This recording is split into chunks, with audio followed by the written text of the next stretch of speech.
Jujutsu Kaisen chapter 211। Culling game के सभी colony caused energy से भर जाती हैं। कुछ सिविलियंस को कुछ भी महसूस नहीं होता, पर वहीं पर कुछ लोगों को अजीब सी फीलिंग आ रही थी। एक सिविलियन कहता है, मुझे ऐसा क्यों लग रहा है कि कुछ बुरा होने वाला है। एक आदमी अपने घर का एयर फिल्टर चेक करता है, क्या फिल्टर ठीक से साफ भी हुआ था। उसकी बेटी कहती है, हाँ, पर अगर वो नीचे ने किया है तो बात अलग है। जब भी वो आदमी कांपने लगता है। फिर हमें 16 नवंबर का सीन दिखाया जाता है। माँ की यूजी और मेगुमी के पास पहुंच चुकी थी। माँ की कहती है, यह अच्छा होता अगर सिर्फ प्रिपरेशन ही पूरी हुई होती। और जो आदमी खुद को इटाडोरी का बड़ा भाई मानता है, वो कह रहा था कि केंजाकू ने तेंगन सामा को पकड़ लिया। चोजो के पास किरारा था। किरारा कहता है, चोजो, सुकुमो-सान कहाँ है। माँ की उनसे कहती है, जुजुत्सु हाई की इस वक्त बुरी हालत है। चोजो दुख के साथ कहता है, कामो नोरितोशी अभी भी जिंदा है, मुझे बस इतना ही पता है। माँ की कहती है, सुकुमो-सान यूटा के लेवल की थी और उसकी टीम में डेथ पेंटिंग और तेंगन सामा भी थे, फिर भी वो हार गए। इससे हमें पता लगता है कि हम केंजाकू को ऐसे ही नहीं हरा सकते। यहाँ पर बस एक ही चीज़ अच्छी हुई है, वो ये है कि प्रिजन रियल बैक सेफ है। यूजी कहता है, वो हर चीज़ को कितनी आराम से बता रही है। मेगुमी सोचता है, इतने कम दिनों में वो कितनी बदल चुकी है, उसके साथ क्या हुआ। यूजी कहता है, फिर ये मर्जर अभी तक शुरू क्यों नहीं हुआ। एंजल कहती है, शायद सॉर्सरर अपनी कस्ड एनर्जी की मदद से मर्जर को रिजेक्ट कर सकते हैं। कॉलोनी के अंदर सब चीज़ें ठीक हैं, पर शायद कॉलोनी के बाहर ये चीज़ें शुरू हो चुकी हैं।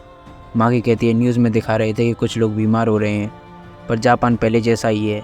मेगुमी कहता है, हमें नहीं पता, पर क्यों, शायद अभी ये मर्जर शुरू नहीं हो सकता, या फिर वो करना ही नहीं चाहता।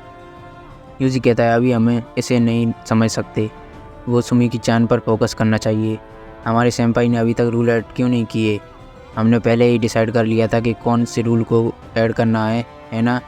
पहला था ट्रांसफरिंग पॉइंट, दूसरा था कॉलोनी में एंटर और एग्जिट करना, तीसरा था आउटसाइड कम्युनिकेशन, और चौथा था कि हम कलिंग गेम से ऐसे ही विदड्रॉ कर सकें। मेगुमी कहता है, चलो पहले रूल से शुरू करते हैं। अगर किसी प्लेयर के पॉइंट 19 दिन तक नहीं बदलते तो उसके ऊपर कस्ट टेक्निक रिमूवल होगा। इससे दिमाग के साथ छेड़छाड़ की जाएगी और बेसिकली वो मर जाएंगे। यह इसलिए था ताकि प्लेयर एक दूसरे को मारे।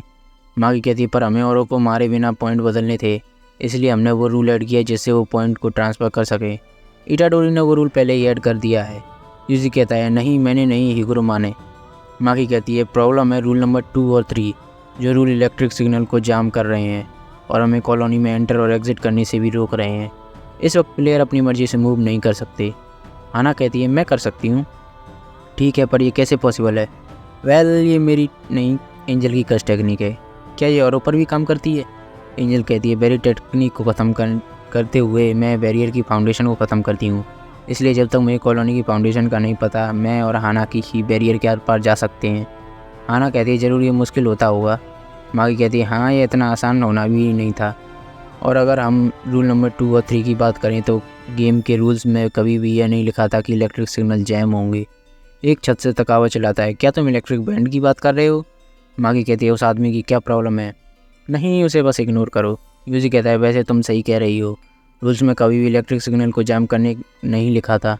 इसका मतलब अब रैंडम ट्रांसफ़र की तरह एक बैरियर का रूल है, इसलिए भले ही हम कॉलोनी में एंटर और एग्जिट वाले रूल को ऐड कर दें, क्या पता बैरियर के रूल हमें फिर भी रोक दें। क्या इसलिए हमारे सेनपाई अभी तक रूल ऐड नहीं किए।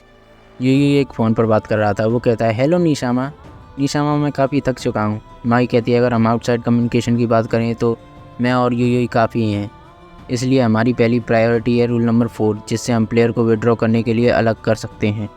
यूटा और बाकियों ने तुम्हें अपने पॉइंट ट्रांसफ़र कर दिए हैं ना। फुशिगुरो के पास इस वक्त 359 पॉइंट्स थे। मेगुमी कहता है, कोगाने, रूल को ऐड करो, प्लेयर कलिंग गेम से विड्रॉ कर सकते हैं। कोगाने कहता है, रिजेक्टेड, ये रूल नंबर 7 के ख़िलाफ़ है। मेगुमी कहता है, फिर वो रूल ऐड करो जिससे एक प्लेयर अपनी जगह दूसरे प्लेयर को ऐड कर सके। रिजेक्टेड। यूजी कहता है, फिर हम कैसे विड्रॉ कर सकते हैं। कोगाने कहता है, ये एक रूल ऑडिशन के लिए प्रपोजल है। एक प्लेयर अपनी जगह दूसरे प्लेयर को ला सकता है, पर ऐसा करने के लिए उसे 100 पॉइंट का इस्तेमाल करना होगा। इसे एक्सेप्ट किया जाता है। यूजी कहता है, इसमें कोई भी प्रॉब्लम नहीं है। मेगुमी कहता है, रुको, अगर वो अपनी जगह दूसरे प्लेयर को ले आएगा तो प्लेयर्स के नंबर में कोई भी चेंज नहीं होगा, और इस रूल के ऐड होते ही उन 100 पॉइंट को कलेक्ट करने के लिए उसे 20 लोगों को और मारना पड़ेगा। ये तो गेम के ऊपर और भी बुरा इफेक्ट डालेगा। कोगाने वापस कहता है, एक प्लेयर अपनी जगह दूसरे प्लेयर को ला सकता है, पर उसे 100 पॉइंट का यूज़ करना होगा। मेगुमी सोचता है, लगता है ये कोई बात नहीं मानेगा, अभी के लिए इस रूल को ही ऐड करना ठीक रहेगा। कोगाने कहता है, एक प्लेयर ने कलिंग गेम में रूल ऐड किया है। रूल नंबर 11, एक प्लेयर अपनी जगह दूसरे प्लेयर को ला सकता है, पर उसके लिए उसे 100 पॉइंट का यूज़ करना होगा। मेगुमी कहता है माकी-सान प्लीज़ सुमिकी को यहाँ ले आओ। यूजी कुछ सोचता है। मेगुमी कहता है क्या हुआ? यूजी कहता है सुमिकी-चान एक प्लेयर हैं, पर वो किसी भी कॉलोनी में नहीं है ना? तो क्यों ना हम अभी के लिए पॉइंट ट्रांसफ़र कर दें, वो अभी से पहले ही विड्रॉ कर लें।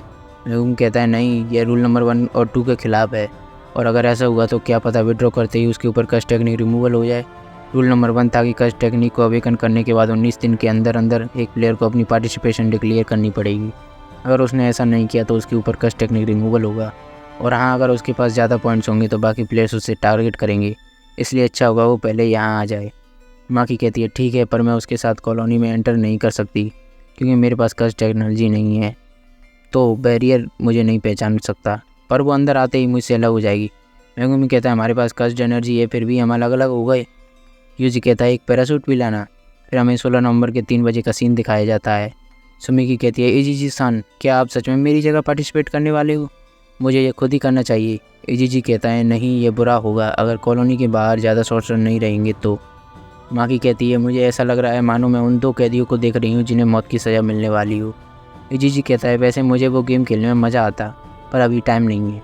इजीजी कहता है सुमिकी-सान, आपको 19 दिन के अंदर अंदर अपनी पार्टिसिपेशन को डिक्लेयर करना होगा। सच कहता हूँ ये करिश्मा है, चीज़ें इतनी जल्दी इतनी आगे बढ़ गई, अब मैं पीछे नहीं हट सकता। नीटा-सान और बाकी असिस्टेंट मैनेजर मेरी जगह ले सकते हैं, और भले ही मुझे देखकर ऐसा ना लगे, पर जब एक स्टूडेंट था तो मैं एक सॉर्सरर बनना चाहता था। उसे गोजो की बात याद आती है, एक सॉर्सरर बनना छोड़ दो, तुम किसी काम के नहीं हो, जल्दी करो और एक ड्राइविंग लाइसेंस ले लो। ठीक है, अगर तुमने मना किया तो मैं तुम्हें मारूंगा। इजीची को यह बात काफ़ी बुरी लगी थी, पर अब वो कहता है शायद उस चीज़ ने मेरी जान बचा ली। अगर गोजो-सान ने बात नहीं की होती तो मैं कमज़ोर सॉर्सरर बनता और तभी मारा जाता। सुमिकी यूजी और मेगुमी के पास पहुंचकर गिरने वाली थी। यूजी कहता है अच्छा तो ये है सुमिकी-सान, बढ़िया हुआ कि उसका ट्रांसफ़र इसी कॉलोनी में हुआ। सुमिकी कहती है ओह मेगुमी, तुमने मुझे हैरान कर दिया। यूजी कहता है सुमिकी-चान काफ़ी लकी हैं। वो कहती है मेगुमी का ध्यान रखने के लिए थैंक यू, मैं इटाडोरी हूँ, उसने मेरा ख्याल रखा। आना कहती है अच्छा हुआ कि मुझे कुछ भी नहीं करना पड़ा। यूजी कहता है ये कुरुसु है, वो पूरे बैरियर पर नज़र रख रही थी ताकि आप आसमान से ना गिरो। आना सोचती है अच्छा इटाडोरी, मेरी ऐसे ही तारीफ़ करो। मेगुमी कहता है कोगाने, इसे जल्दी करो। यूजी आना से कहती है वो अपनी फैमिली के आगे कूल बनने की कोशिश कर रहा है, जैसे वो अपने रेबेलियस फेज में हो। आना कहती है कितना क्यूट है। मेगुमी कहता है सुमिकी, तुम उन 100 पॉइंट्स का इस्तेमाल कर सकती हो जो मैंने तुम्हें ट्रांसफ़र किए हैं, इससे तुम गेम से विड्रॉ कर पाओगी। माकी-सान ने तुम्हें पहले ही सब्स्टिट्यूट के बारे में बात कर ली है ना? सुमिकी कहती है कोगाने, एक रूल को ऐड करो प्लीज़, कॉलोनी में फ्री एंट्री और एग्ज़िट को अलाउ कर दो। वो सब हैरान हो जाते हैं। एकदम से सुमिकी हंस रही थी। मेगुमी कहता है तुम कौन हो? और ये चैप्टर यहीं पर ख़त्म हो जाता है। तो अगर वीडियो अच्छी लगे तो वीडियो को लाइक करें, कमेंट करें और शेयर करना ना भूलें। साथ साथ चैनल को सब्सक्राइब जरूर करें और बेल नोटिफिकेशंस को भी ऑन कर लें और रेगुलर अपडेट। तो मिलते हैं नेक्स्ट वीडियो में, तब तक के लिए टाटा बाय बाय।